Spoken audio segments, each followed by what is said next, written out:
ನಮಸ್ತೆ.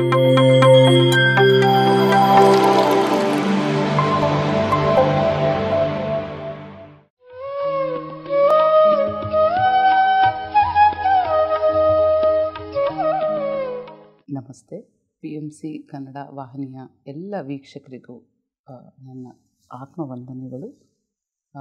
ಮೊದಲಿಗೆ ಬ್ರಹ್ಮರ್ಷಿ ಪಿತಾಮಹ ಪತ್ರಿಜಿ ಅವರಿಗೂ ಹಾಗೂ ಗುರುಮಾತಾ ಸ್ವರ್ಣಮಾಲಾ ಅಮ್ಮಗೂ ನನ್ನ ಆತ್ಮಪೂರ್ವಕ ಪ್ರಣಾಮಗಳನ್ನ ತಿಳಿಸ್ತಾ, ಸ್ನೇಹಿತರೆ, ನನ್ನ ಧ್ಯಾನ ಅನುಭವನ ಹಂಚಿಕೊಳ್ಳಕ್ಕೆ ಬಂದಿದ್ದೀನಿ ನಾನಿವತ್ತು. ನನ್ನ ಹೆಸರು ಛಾಯಾ. ಮೂಲತಃ ನಾನು ಬೆಂಗಳೂರಿನವಳು.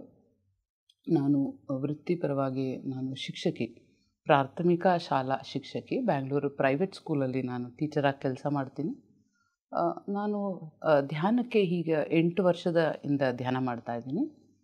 ನಾನು ಹೇಗೆ ಧ್ಯಾನಕ್ಕೆ ಬಂದೆ ಅಂದರೆ, ಪ್ರತಿಯೊಬ್ಬರು ಧ್ಯಾನಿದು ಒಂದು ಇಂಟ್ರೆಸ್ಟಿಂಗ್ ಸ್ಟೋರಿ ಇರುತ್ತೆ. ಹಾಗೆ ನಂದು ಒಂದು ಇಂಟ್ರೆಸ್ಟಿಂಗ್ ಸ್ಟೋರಿ. ನಾನು ಚಿಕ್ಕಂದಿನಿಂದ ಈ ಆಧ್ಯಾತ್ಮಿಕವಾಗಿ, ಅಂದರೆ ಸ್ಪಿರಿಚುಯಾಲಿಟಿ ಅಂದರೆ ಒಂದು ಕುತೂಹಲ, ಒಂದು ಕ್ಯೂರಿಯಾಸಿಟಿ. ಹಾಗಾಗಿ ಯಾರಾದರೂ ಸಾಧು ಸಂತರು ಇವರೆಲ್ಲ ಬಂದಾಗ ಅವ್ರ ಬಗ್ಗೆ ಸ್ವಲ್ಪ ಕ್ಯೂರಿಯಾಸಿಟಿ. ಇವ್ರಿಗೆ ಯಾವ ಥರ ಇವ್ರ ಜೀವನ ಶೈಲಿ, ಇವ್ರು ಯಾವ ಥರ ಮಾತಾಡ್ತಾರೆ, ಇವ್ರನ್ನ ಏನು ಪ್ರಶ್ನೆ ಕೇಳಿದ್ರೆ ಇವ್ರು ಏನು ಉತ್ತರ ಕೊಡ್ಬೋದು ಅನ್ನೋ ಕ್ಯೂರಿಯಾಸಿಟಿಲಿ ನಾನು ಮಾತಾಡ್ಸೋದು ಅವ್ರನ್ನ. ಇದೆಲ್ಲ ನನ್ನ ಹ್ಯಾಬಿಟ್, ಇದೆಲ್ಲ ನನ್ನ ಪ್ರಾಕ್ಟೀಸ್. ಹೀಗೆ ನನ್ನ ಬಾಲ್ಯಾವಸ್ಥೆ ಹೇಳಿದ್ರೆ, ನನ್ನ ನಾರ್ಮಲ್ ಅಪ್ಬ್ರಿಂಗಿಂಗ್, ನನ್ನ ನಾರ್ಮಲ್ ಎಜುಕೇಷನ್ ಆಯಿತು. ಹೀಗೆ ಮದುವೆ ಆಗಿ ಬಂದೆ. ನನ್ನ ಬೆಳವಣಿಗೆ ಟೈಮಲ್ಲಿ ನಮ್ಮ ತಂದೆ ತುಂಬ ಸ್ಟ್ರಿಕ್ಟ್, ಮನೇಲಿ ತುಂಬ ಸ್ಟ್ರಿಕ್ಟ್ ಅಪ್ಬ್ರಿಂಗಿಂಗ್.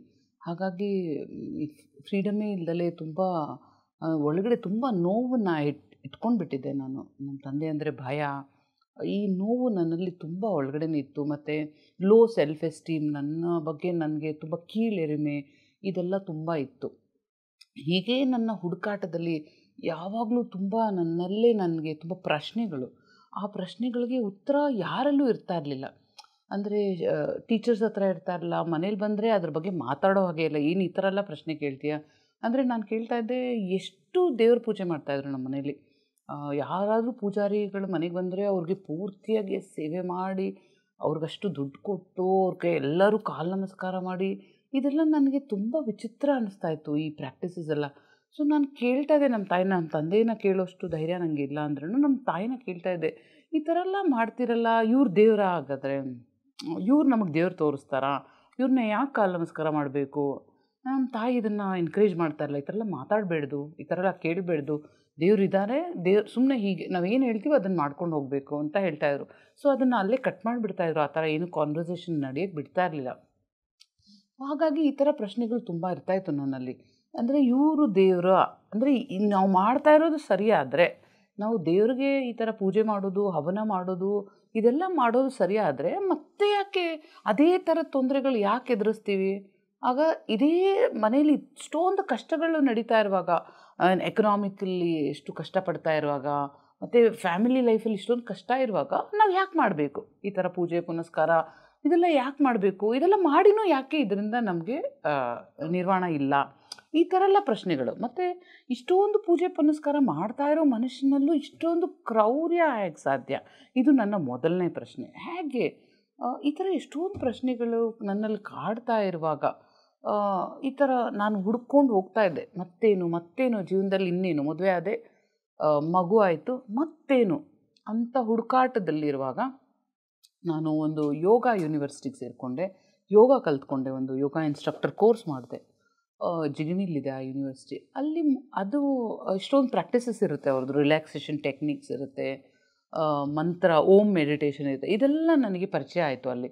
ಸೊ ಇದನ್ನು ಬಂದು ನಾನು ತುಂಬ ಸೀರಿಯಸ್ಸಾಗಿ ಪ್ರಾಕ್ಟೀಸ್ ಮಾಡ್ತಾಯಿದ್ದೆ.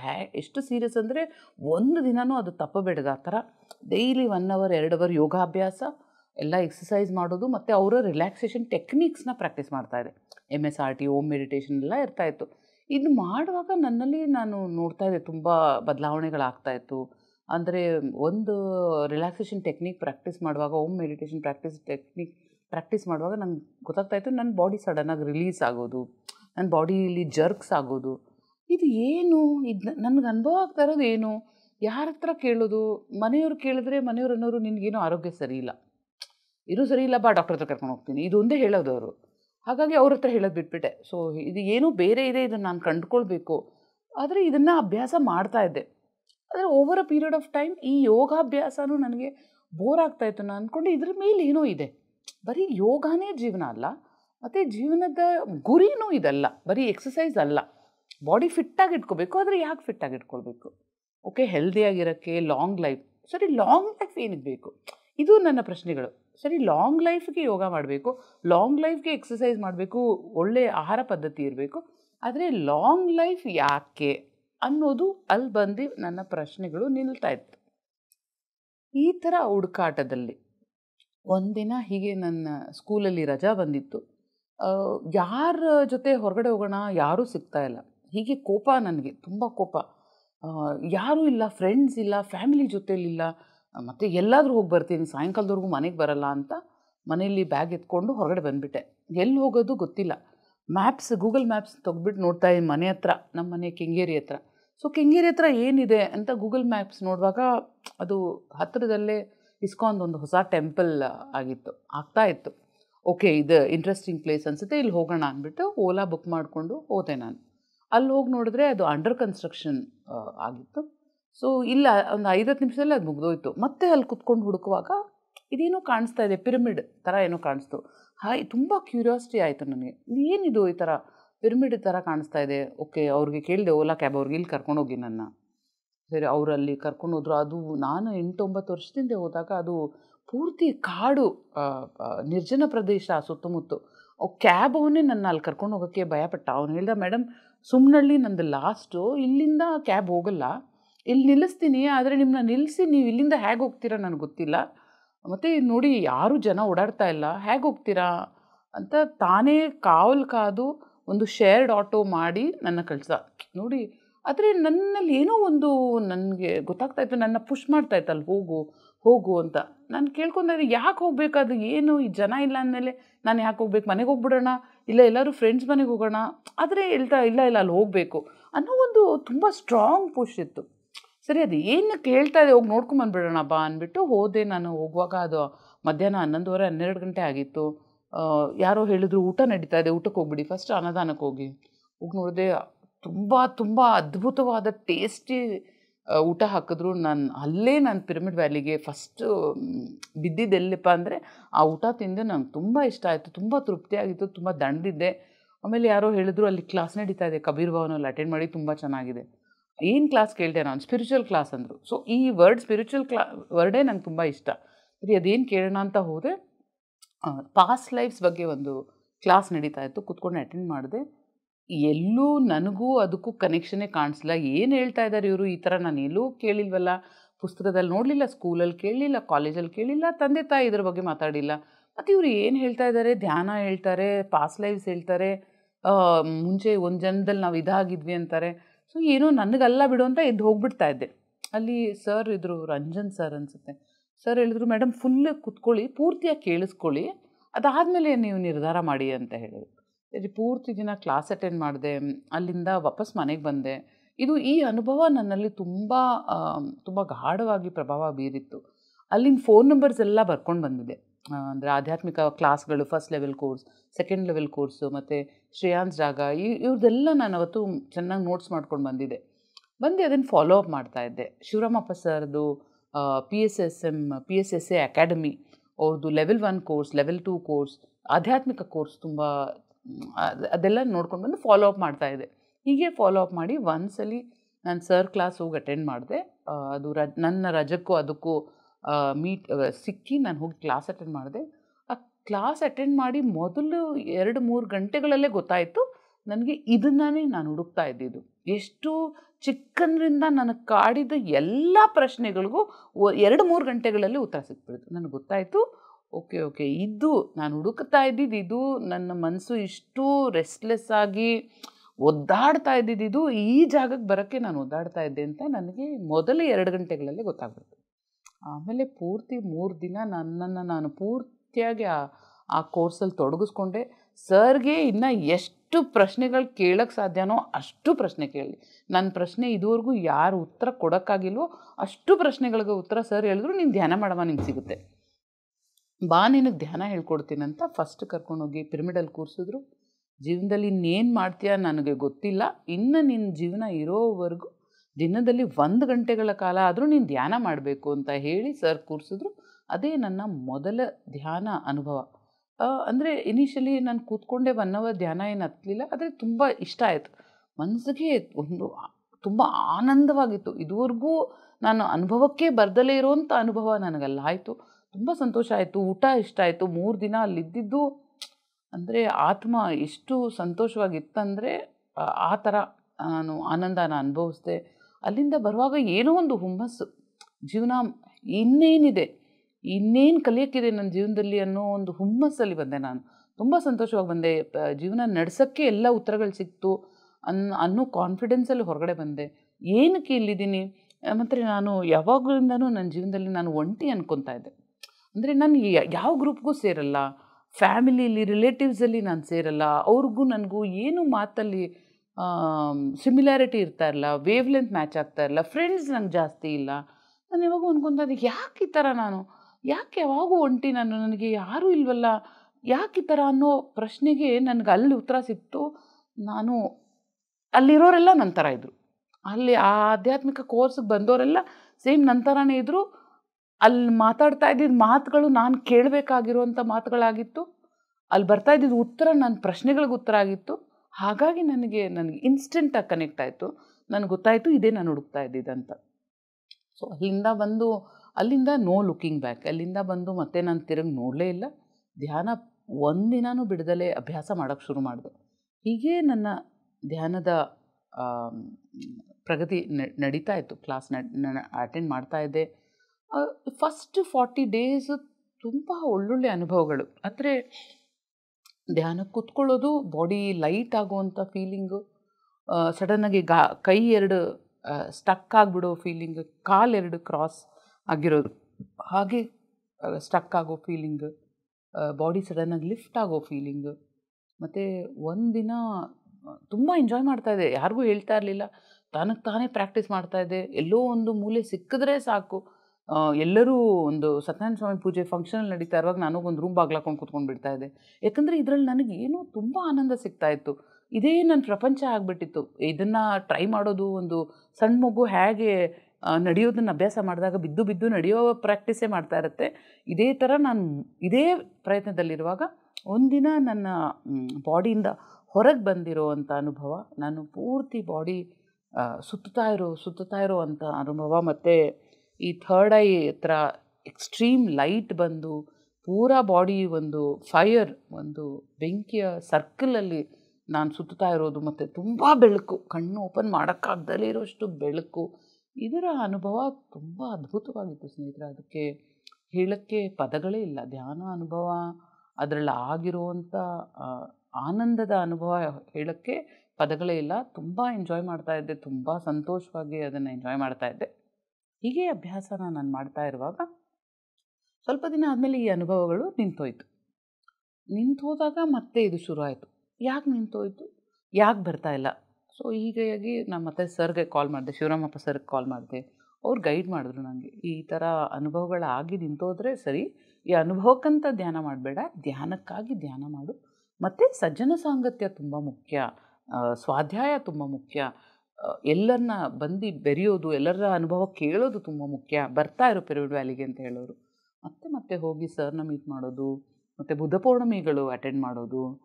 ಅಲ್ಲಿ ಆಗ್ತಾ ಇರೋ ಆವಾಗ GFSS ಅಂತ ಆಗ್ತಾಯಿತ್ತು ಅಕ್ಟೋಬರ್ ತಿಂಗಳಲ್ಲಿ, ಗ್ಲೋಬಲ್ ಸ್ಪಿರಿಚುವಲ್ ಫೆಸ್ಟ್ ಅಂತ, ಅದು ಅಟೆಂಡ್ ಮಾಡ್ತಾಯಿದ್ದೆ. ಹೀಗೆ ನಿಧಾನಕ್ಕೆ ನನಗೆ ಎಷ್ಟಾಗುತ್ತೋ ಅಷ್ಟು ನನ್ನ ಸ್ಪೇಸಲ್ಲೇ ನಾನು ಬೆಳೀತಾ ಹೋಗ್ತಾ ಇದ್ದೆ. ಆದರೆ ಮತ್ತು ಸ್ವಾಧ್ಯಾಯ ಮಾಡ್ತಾ ಇರಲಿಲ್ಲ, ಪುಸ್ತಕಗಳು ಓದ್ತಾ ಇರಲಿಲ್ಲ. ಅದು ಸರ್ ಗೈಡ್ ಮಾಡಿದ್ರು ಹೇಗೆ ಶುರು ಮಾಡಬೇಕಂತ. ಮತ್ತು ಒಂದೊಂದೇ ಪುಸ್ತಕಗಳು ನನಗೆ ಮ್ಯಾಚ್ ಆಗ್ತಾ ಇರೋದು ಅದಾಗದೆ ಕೂಡ್ತಾ ಬಂತು. ಒಂದೊಂದೇ ಪುಸ್ತಕಗಳು ನಾನು ಓದ್ತಾ ಇದ್ದೆ. ಹೀಗೆ ಮಾಡ್ತಾ ಇರುವಾಗ ನನ್ನ ಅನುಭವಕ್ಕೆ ಬಂದಿದ್ದು, ನನ್ನ ಸುತ್ತಮುತ್ತ ಜನ ಯಾರು ನೋವು ತಿಂತಾ ಇದ್ದಾರೆ ಅವ್ರನ್ನ ಕರ್ಕೊತಾ ಇದ್ದೆ. ನನ್ನ ತಂಗಿ ಇರ್ಬೋದು, ನನ್ನ ಮಗ ಇರ್ಬೋದು, ನಮ್ಮ ಮನೆಯವ್ರು ಇರ್ಬೋದು, ಇವ್ರನ್ನೆಲ್ಲ ಒಬ್ಬೊಬ್ಬರನ್ನೇ, ನಮ್ಮ ತಾಯಿ, ಹೀಗೆ ಒಬ್ಬೊಬ್ಬರನ್ನೇ ಶಾಕಾಹಾರಿಗಳಾಗಿ ಬದಲಾಯಿಸೋದು, ಅವ್ರನ್ನ ಧ್ಯಾನ ಮಾರ್ಗಕ್ಕೆ ಕರ್ಕೊಂಬರೋದು. ಹೀಗೆ ಮಾಡ್ತಾಯಿದ್ದೆ. ನನ್ನ ಪೂರ ಇನ್ನರ್ ಸರ್ಕಲ್ ನಿಧಾನಕ್ಕೆ ನನ್ನ ಪೂರ ಕುಟುಂಬ ಧ್ಯಾನ ಕುಟುಂಬವಾಗಿ ಟ್ರಾನ್ಸ್ಫಾರ್ಮ್ ಆಗಿಬಿಡ್ತು ಸ್ನೇಹಿತರೆ. ಹೀಗೆ ಮುಂದುವರೆದ ಟೈಮ್ಸಲ್ಲಿ ಈ ಕೋವಿಡ್ ಟೈಮ್ಸ್ ಲಾಕ್ಡೌನ್ ಆಯಿತು. ಪೂರ್ತಿಯಾಗಿ ನಾವು ಪೂರ್ತಿ ಪ್ರಪಂಚ ಒಂದು ಆಘಾತಕಾರಿಯಾದಂಥ ಸಿಚುವೇಷನಲ್ಲಿರುವಾಗ ನಾವೆಲ್ಲ ಏನು ಮಾಡೋದು ಅನ್ನುವಾಗ ಈ ಕೋವಿಡಲ್ಲಿ ಝೂಮ್ ಕ್ಲಾಸಸ್ಸು ಒಂದು ದೊಡ್ಡ ವರದಾನವಾಗಿ ಬಂದುಬಿಡ್ತು ನನಗೆ. ನಾನು ಕೋವಿಡ್ ಮುಂಚೆ ಈ ಜ್ಞಾನಗಳ ಕ್ಲಾಸ್ ಅಟೆಂಡ್ ಮಾಡಬೇಕಂದ್ರೆ ತುಂಬ ಕಷ್ಟಪಡ್ತಾಯಿದ್ದೆ. ಪಿರಮಿಡ್ ವ್ಯಾಲಿಲಿ ಯಾವಾಗಾದರೂ ಶನಿವಾರ ಭಾನುವಾರ ಕ್ಲಾಸ್ ನಡೀತಾಯಿತ್ತು. Sir Suresh Kalaburgi sir class, ಮತ್ತು Patri sir class, Shivaramappa sir class, ಹೀಗೆ ಯಾವಾಗಲೂ ಒಂದೊಂದು ಕ್ಲಾಸ್ ಸಿಗ್ತಾಯಿತ್ತು ನನಗೆ. ನಾನು ಯಾವಾಗಲೂ ಡಾಕ್ಟರ್ ನ್ಯೂಟನ್ ಅವ್ರ class, doctor Newton, Lakshmi Newton ತುಂಬ ಪ್ರಭಾವ ಬೀರಿದ್ರು ನನಗೆ. ಮತ್ತು ಶ್ರೇಯಾನ್ಸ್ ಜಾಗ ಅವ್ರ ಕ್ಲಾಸು. ಇದೆಲ್ಲ ಯಾಕೆ ಒಂದೊಂದೇ ಯಾವಾಗೋ ಯಾಕೆ ಸಿಗಬೇಕು, ಪ್ರತಿನಿತ್ಯ ಯಾಕೆ ಸಿಗಬೇಡ್ದು, ಮತ್ತು ನಾನು ಇರೋ ಜಾಗದಲ್ಲೇ ಯಾಕೆ ಸಿಗಬೇಡ್ದು ಅನ್ನೋ ನನ್ನ ಪ್ರಶ್ನೆಗಳು ನನ್ನಲ್ಲಿ ಕಾಡುವಾಗ ಈ ಕೋವಿಡ್ ಬಂತು. ಈ ಕೋವಿಡ್ ನನಗೆ ದೊಡ್ಡ ವರದಾನವಾಗಿ ಮಾರ್ಪಾಡಾಯಿತು. ಎಲ್ಲ ಕ್ಲಾಸ್ಗಳು ನಮಗೆ ಝೂಮಲ್ಲಿ ಸಿಗೋಕ್ಕೆ ಶುರುವಾಯಿತು. ಹಾಗೆ ನಾನು PMC ಹಿಂದಿ ಜೊತೆ ಕನೆಕ್ಷನ್ ಸಿಕ್ತು. Journey towards true path, Seth workshops, inner journey, ಹೀಗೆ ಎಷ್ಟೊಂದು ಆಧ್ಯಾತ್ಮಿಕ ಕ್ಲಾಸ್ಗಳನ್ನ ನಾನು ಅಟೆಂಡ್ ಮಾಡ್ತಾ ಶುರು ಮಾಡಿದೆ. ನನ್ನ ಪೂರ್ತಿ ಫ್ಯಾಮಿಲಿನ ಇದರೊಳಗೆ ಎಳ್ಕೊಂಡ್ಬಿಟ್ಟೆ. ನಾವೆಲ್ಲರೂ ಕೂತ್ಕೊಂಡು ಒಟ್ಟೊಟ್ಟಿಗೆ ಇದು ಅರ್ಲಿ ಮಾರ್ನಿಂಗ್ ಧ್ಯಾನದ ಕ್ಲಾಸ್ಗಳು ಅಟೆಂಡ್ ಮಾಡೋದು, ಇದರ ಅನುಭವ ಒಬ್ರಿಗೊಬ್ರು ಹಂಚ್ಕೊಳ್ಳೋದು, ಈ ಪುಸ್ತಕ ಓದು, ಈ ಪುಸ್ತಕ, ಇದೆಲ್ಲ ತುಂಬ ಅದ್ಭುತವಾಗಿ ನಡೀತಾ ಇತ್ತು. ಆಮೇಲೆ ನಿಧಾನಕ್ಕೆ ನನ್ನ ಸುತ್ತಮುತ್ತ ಸರ್ಕಲ್, ನನ್ನ ಫ್ರೆಂಡ್ಸ್ ಇವ್ರು ಮತ್ತು ನಮ್ಮ ಮನೆ ಹತ್ರ ಇವ್ರನ್ನೆಲ್ಲ ತೊಗೊಳ್ಳುವಾಗ ಅವ್ರು ಹೇಳಿದ್ರು, ನೀವು ರೆಗ್ಯುಲರ್ ಕ್ಲಾಸ್ ಯಾಕೆ ಮಾಡಬೇಡ್ದು ಮೇಡಮ್ ಅಂತ. ಸೊ ಹಾಗಾಗಿ ನಮ್ಮ ಮನೆಯಲ್ಲಿ ಒಂದು ಹಾಲ್ ಇತ್ತು ಮೇಲ್ಗಡೆ, ಅದನ್ನು ಮೆಡಿಟೇಷನ್ ಸೆಂಟರ್ ಆಗಿ ಶುರು ಮಾಡಿದೆ. ನಮ್ಮ ಸುತ್ತಮುತ್ತ ನೇಬರಲ್ಲಿ ಯಾರಿದ್ದಾರೆ ಅವ್ರಿಗೆಲ್ಲ ಎವ್ರಿ ಸ್ಯಾಟರ್ಡೇ ಕ್ಲಾಸಸ್ ಅಂತ ಶುರು ಮಾಡಿದ್ವಿ. ಧ್ಯಾನ ಮಾರ್ಗಕ್ಕೆ ಬಂದು ನನ್ನಲ್ಲಾಗಿರೋ ಬದಲಾವಣೆ ಒಂದು ಭಾಗ. ಆದರೆ ಧ್ಯಾನ ಪ್ರಚಾರ ನಾನು ಕೈಗೊಂಡಾಗ ಆಗಿದ್ದು ನನ್ನಲ್ಲಿ ಮಾರ್ಪಾಡೆ ಮತ್ತೆ ಒಂದು ದೊಡ್ಡ ಮಾರ್ಪಾಡಾಗಿತ್ತು. ಒಂದು ದೊಡ್ಡ ಯೂಟರ್ನ್ ಆಗಿತ್ತು ಅದು ನನ್ನ ಜೀವನದಲ್ಲಿ, ಒಂದು ದೊಡ್ಡ ಮೈಲಿಗಲ್ಲಂತ ಹೇಳ್ಬೋದು ಸ್ನೇಹಿತರೆ. ಯಾಕಂದರೆ ಧ್ಯಾನ ಪ್ರಚಾರ ಮಾಡುವಾಗ ಅದು ಇಂಗ್ಲೀಷಲ್ಲಿ ಒಂದು ಸೇಯಿಂಗ್ ಇದೆ, a teacher is a best student, a best learner. ನಾನು ಧ್ಯಾನ ಪ್ರಚಾರ ಮಾಡಿ ಜ್ಞಾನವನ್ನು ಹಂಚಬೇಕು ಅನ್ನುವಾಗ ನನಗೆ ಬರ್ತಾ ಇದ್ದಿದ್ದ ಪ್ರಶ್ನೆ, ಆ ಪ್ರಶ್ನೆಗಳಿಗೆ ಉತ್ತರ ಹುಡುಕುವಾಗ, ಯಾರಾದರೂ ಪ್ರಶ್ನೆ ಕೇಳಿದ್ರೆ ಇದಕ್ಕೇನು ಉತ್ತರ ಅಂತ ಹುಡುಕುವಾಗ ನಾನು ತುಂಬ ಜ್ಞಾನನ ಪಡಿತಾ ಇದ್ದೆ. ಅದು ನನ್ನಲ್ಲಿ ತುಂಬ ಮಾರ್ಪಾಡಾಯಿತು. ಹೇಗೆ ಎಲ್ಲರಿಗೂ ಧ್ಯಾನ ಹೇಳ್ಕೊಡ್ಬೇಕು, ಬಂದವ್ರಿಗೆ ಏನು ಧ್ಯಾನ ಆದಮೇಲೆ ಏನು ಕ್ಲಾಸ್ ಹೇಳ್ಕೊಡ್ಬೇಕು, ಯಾವ ಪತ್ರಿ ಸರ್ದು ಯಾವ ವಿಡಿಯೋ ತೋರಿಸ್ಬೇಕು, ಇದು ಯೋಚನೆ ಮಾಡುವಾಗ ನನ್ನಲ್ಲಿ ತುಂಬ ಉತ್ಸಾಹ ಯಾವಾಗಲೂ ಇರ್ತಾಯಿತ್ತು. ಮತ್ತೇನು ಕ್ಲಾಸ್ ಹೇಳ್ಬೋದು, ಎಲ್ಲರೂ ಏನು ಹೇಳ್ಬೇಕು. ಇದು ತುಂಬ ಅದ್ಭುತವಾದ ಅನುಭವ. ಈ 2 ವರ್ಷದಿಂದ ಧ್ಯಾನ ಹೇಳ್ಕೊಡೋಕ್ಕೆ ಶುರು ಮಾಡಿದ್ದೀನಿ. ಇದು ತುಂಬ ಅದ್ಭುತ ಅನುಭವ ಸ್ನೇಹಿತರೆ. ನಾನು ಎಲ್ಲರಲ್ಲೂ ಏನು ಹೇಳ್ತೀನಿ ಅಂದರೆ, ಎಲ್ಲರೂ ಧ್ಯಾನ ಪ್ರಚಾರದಲ್ಲಿ ತೊಡಗಿಸ್ಕೊಳ್ಳಿ. ಎಷ್ಟು ಜನಕ್ಕಾಗುತ್ತೋ ನಿಮ್ಮ ಸುತ್ತಮುತ್ತ ಇರೋರನ್ನ, ಫ್ರೆಂಡ್ಸ್ನ, ಕೊಲೀಗ್ಸ್, ಮನೆಗೆ ಯಾರು ಬರ್ತಾರೆ ಅವ್ರಿಗೆ ಧ್ಯಾನದ ಪ್ಯಾಂಪ್ಲೆಟ್ಟು, PMC ಕನ್ನಡ ಸಬ್ಸ್ಕ್ರೈಬ್ ಮಾಡಿ ಅಂತ ಹೇಳ್ಕೊಡೋದು, PMC ಹಿಂದಿ, ಯಾವ ಭಾಷೆ ಅವ್ರಿಗೆ ಅರ್ಥ ಆಗುತ್ತೋ ಆ ಚಾನೆಲ್, ಅದು ಎಲ್ಲರಿಗೂ ನೋಡಿ. ಸ್ವಾಧ್ಯಾಯ ಅನ್ನೋದು ನಾವು ಬುಕ್ಸ್ ಓದಬೇಕು, ಸಜನ ಸಾಂಗತ್ಯ ಅಂದರೆ ಪಿರಮಿಡ್ ವ್ಯಾಲಿಗೆ ಹೋಗಬೇಕು, ಕಡ್ತಾಲ್ಗೆ ಹೋಗಬೇಕು, ಅವಾಗಲ್ಲ. ಈಗ ನಾವು ಕೂತಿರೋ ಜಾಗದಲ್ಲಿ ಆ ಚಾನೆಲ್ ಹಾಕ್ಕೊಂಡ್ಬಿಟ್ರೆ ಅದ್ರ ಜೊತೆ ನಾವು ಕನೆಕ್ಷನ್, ಅಲ್ಲೇ ಸಜನ ಸಾಂಗತ್ಯ ನಡೀತಾ ಇರುತ್ತೆ, ಸ್ವಾಧ್ಯಾಯ ನಡೀತಾ ಇರುತ್ತೆ. ಸೊ ಇದನ್ನು ನೀವು ಹೇಳಬೇಕು ಎಲ್ಲರಿಗೂ. PMC ಕನ್ನಡ ಬಗ್ಗೆ ಹೇಳಿ, PMC ಹಿಂದಿ, PMC ಇಂಗ್ಲೀಷ್ ಬಗ್ಗೆ ಹೇಳಿ, ಅದರದ್ದು ಸಬ್ಸ್ಕ್ರೈಬ್ ಮಾಡಿಸಿ. ಹೀಗೆ ಮಾಡ್ತಾ ಇರುವಾಗ ನಿಮ್ಮಲ್ಲಿ ಆಗ್ತಾ ಇರೋ ಮಾರ್ಪಾಡನ್ನು ನೋಡಿ, ನಿಮ್ಮ ಆಧ್ಯಾತ್ಮಿಕ ಪ್ರಗತಿಯನ್ನು ನೀವೇ ಕಾಣ್ತಾ ಇರ್ತೀರ. ಹೀಗೆ ನನ್ನ ಆಧ್ಯಾತ್ಮಿಕ ಪ್ರಗತಿಯನ್ನು ನಾನು ನೋಡ್ತಾ ಬಂದೆ ಸ್ನೇಹಿತರೆ. ಇದು ನನ್ನ ಆಧ್ಯಾತ್ಮಿಕ ಅನುಭವ ಅಂತ ಹೇಳ್ಬೋದು. ನನಗೆ ಅದಾದಮೇಲೆ ಏನೂ ಅನುಭವ ಆಗಲೇ ಇಲ್ಲ. ಅಂದರೆ ನನ್ನ ಜೀವನದಲ್ಲಿ ಆಗ್ತಾ ಇರೋ ಮಾರ್ಪಾಡೇ ನನ್ನ ಅನುಭವ, ಮತ್ತು ನಾನು ಧ್ಯಾನ ಹೇಳ್ಕೊಟ್ಟು ಅವ್ರಿಗೆ ಆಗ್ತಾ ಇರೋ ಅನುಭವನೇ ನನ್ನ ಅನುಭವ ಅಂತ ನಾನು ತಿಳ್ಕೊಂಡಿದ್ದೀನಿ. ಅದೇ ನನಗೆ ತುಂಬ ಆನಂದ ಮತ್ತು ತುಂಬ ತೃಪ್ತಿಯನ್ನು ಕೊಡ್ತಾ ಇದೆ. ಇದು ಹೀಗೆ ನಡೀಲಿ ಅಂತ ಹಾಗೂ ನನ್ನ ಮನಸಾರ ನಾನು ಕೇಳ್ಕೊತೀನಿ. ಹಾಗೂ ಈ ಮಾರ್ಗನ ನಮಗೆ ಹೇಳಿಕೊಟ್ಟಿರುವಂಥ ಪತ್ರಿ ಸರ್, ಬ್ರಹ್ಮಶ್ರೀ ಸುಭಾಷ್ ಪತ್ರಿಜಿಗೆ ನನ್ನ ಕೋಟಿ ನಮನ ವಂದನೆಗಳನ್ನ ತಿಳಿಸ್ತಾ, ಇದಕ್ಕಾಗಿ ಅವ್ರಿಗೆ ಜೊತೆಯಾಗಿ ಸಾಥ್ ಕೊಟ್ಟಂಥ ಗುರುಮಾತಾಗೆ ನನ್ನ ಕೋಟಿ ನಮನಗಳನ್ನ ತಿಳಿಸ್ತೀನಿ ಸ್ನೇಹಿತರೆ. ನಮಸ್ಕಾರ. PMC ಕನ್ನಡ ಚಾನೆಲ್ ಅನ್ನು ಲೈಕ್ ಮಾಡಿ, ಶೇರ್ ಮಾಡಿ, ಸಬ್ಸ್ಕ್ರೈಬ್ ಮಾಡಿ ಮತ್ತು ಮಾಡಿಸಿ. ಎಲ್ಲರಿಗೂ ಧನ್ಯವಾದಗಳು.